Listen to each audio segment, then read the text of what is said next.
السلام علیکم۔ آج ہم ایک ایسی عظیم ہستی کا ذکر کر رہے ہیں جن کا نام آتے ہی دل میں خاص احترام محسوس ہوتا ہے۔ جناب فاطمہ بنت اسد سلام اللہ علیہا، امام علی علیہ السلام کی والدہ محترمہ۔ ان کا نام، ان کی شخصیت، اسلام کی بالکل ابتدائی تاریخ اور خاص طور پر پیغمبر اکرم صلی اللہ علیہ وآلہ وسلم کی زندگی سے بہت گہرا جڑا ہوا ہے۔ تو آج کی اس گفتگو میں ہمارا مقصد صرف ان کی سیرت کے جو معلوم پہلو ہیں انہیں دہرانا نہیں ہے، بلکہ کوشش یہ ہے کہ ان کی شخصیت کی گہرائی کو سمجھا جائے، ان کا کردار کتنا اہم تھا، تاریخ پر کیا اثرات مرتب ہوئے۔ آئیے اس محترم ہستی کی زندگی اور ان کے مقام کا تھوڑا تفصیلی جائزہ لیتے ہیں۔ بات شروع کرتے ہیں پس منظر سے۔ پیغمبر اکرم صلی اللہ علیہ وآلہ وسلم وہ بہت کم عمری میں یتیم ہو گئے۔ پہلے والدہ کا سایہ اٹھا، پھر دادا جان کا، اور اس وقت آپ کی عمر مبارک صرف 8 برس تھی۔ یہ وہ کہہ لیں بڑا نازک وقت تھا جب جناب فاطمہ بنت اسد سلام اللہ علیہا نے آگے بڑھ کر آپ صلی اللہ علیہ وآلہ وسلم کی پرورش کی ذمہ داری سنبھالی، وہ بھی ایک ایسے دور میں جب یتیموں کی کفالت کوئی آسان کام نہیں تھا۔ جی بالکل، اور یہاں یہ سمجھنا بڑا اہم ہے کہ یہ صرف ایک خاندانی ذمہ داری نہیں تھی، مطلب ایک رسم نہیں تھی۔ کئی روایات ہمیں بتاتی ہیں کہ یہ اللہ تعالیٰ کی ایک خاص منصوبہ بندی، ایک ڈیزائن کا حصہ تھا۔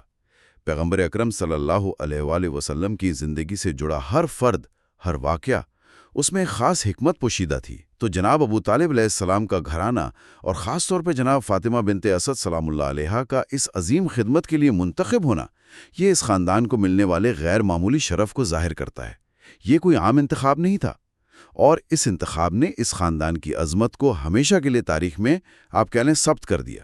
اور ان کی محبت، وہ تو کمال کی تھی۔ تاریخ ہمیں بتاتی ہے کہ وہ پیغمبر اکرم صلی اللہ علیہ وآلہ وسلم کو اپنے سگے بیٹوں پر فوقیت دیتی تھیں۔ پہلے انہیں کھلانا، انہیں زیادہ اچھے کپڑے پہنانا، یہاں تک کہ روایات میں آتا ہے کہ خود بھوکا رہ کر اپنے ہاتھ سے لقمے بنا کر حضور کو پیش کرتیں۔ یہ کوئی رسمی دیکھ بھال تو نہیں لگتی، یہ تو ایک گہری، بالکل بے لوث ماں والی شفقت ہے۔ جی بالکل، یہ ایک غیر معمولی محبت تھی۔ اور پیغمبر اکرم صلی اللہ علیہ وآلہ وسلم نے خود اس کی گواہی دی، فرمایا کہ میرے چچا ابو طالب کے بعد فاطمہ بنت اسد سے بڑھ کر مجھ پر کوئی مہربان نہیں تھا۔ یہ کتنی بڑی تعریف ہے نا؟ بالکل، اور یہ محبت صرف ایک کہہ لیں جذباتی معاملہ نہیں تھا، اس کے بڑے گہرے اثرات تھے۔ آپ اس زمانے کے عرب معاشرے کو دیکھیں جہاں قبائلی عصبیت تھی، سماجی درجہ بندی تھی۔ وہاں ایک خاتون کا اس طرح ایک یتیم بھتیجے کو اپنی اولاد پر ترجیح دینا، یہ یقیناً غیر معمولی بات تھی، اور یہ عمل خود پیغمبر اکرم صلی اللہ علیہ وآلہ وسلم کی شخصیت کی تعمیر میں آپ کہہ سکتے ہیں ایک اہم کردار ادا کرتا نظر آتا ہے۔ یہ بے لوث محبت، یہ قربانی، یہ وہ ابتدائی نقوش تھے جو شاید بعد میں آپ کی تعلیمات میں بھی نظر آئیں۔ رحم، شفقت، کمزوروں کی حمایت، یہ سب چیزیں۔ اچھا، ان کا مقام اس لیے بھی بہت منفرد ہے کہ وہ تاریخ کی کئی اہم ترین شخصیات سے جڑی ہوئی ہیں۔ ایک طرف تو وہ پیغمبر اکرم صلی اللہ علیہ وآلہ وسلم کی پرورش کرنے والی ماں جیسی ہستی ہیں، پھر امام علی علیہ السلام کی والدہ ہیں، جناب فاطمہ زہرا سلام اللہ علیہا کی ساس ہیں، جناب ابو طالب علیہ السلام کی زوجہ ہیں، جناب عبد المطلب علیہ السلام کی بہو ہیں۔ لیکن سب سے حیرت انگیز بات شاید یہ ہے کہ ان کی آغوش میں بیک وقت خاتم النبیین صلی اللہ علیہ وآلہ وسلم اور سید الاوصیاء امام علی علیہ السلام دونوں نے پرورش پائی۔ جی، یہ نقطہ بہت اہم ہے۔ کیا اس منفرد حیثیت کے کوئی خاص تاریخی مضمرات بھی ہیں؟ مطلب اس کا کیا اثر ہوا ہوگا؟ یقیناً ہے۔ یہ کوئی معمولی بات نہیں ہے کہ اسلام کی 2 مرکزی شخصیات یعنی نبوت اور امامت نے ایک ہی آغوش تربیت میں پرورش پائی ہو۔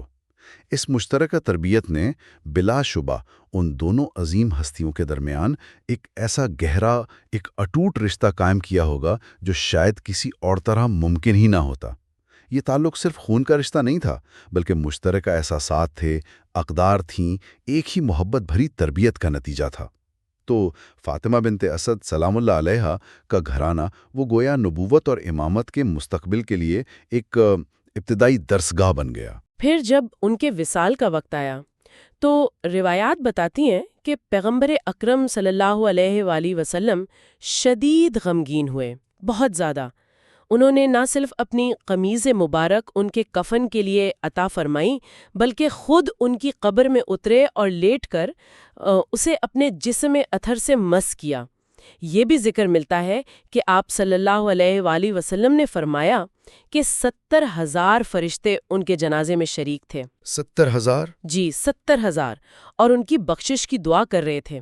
یہ اعزازات تو ان کے بلند مقام کی واضح نشانی ہے۔ بالکل، اسی لیے تو انہیں محسنہ امت کہنا بالکل درست لگتا ہے۔ آپ سوچئے، جس ہستی نے رحمت للعالمین صلی اللہ علیہ وآلہ وسلم کی ماں بن کر پرورش کی ہو، جس نے تقریباً کہا جاتا ہے 17 سال تک دن رات ان کی خدمت کی، تو ان کا مقام یقیناً بہت ہی بلند ہے۔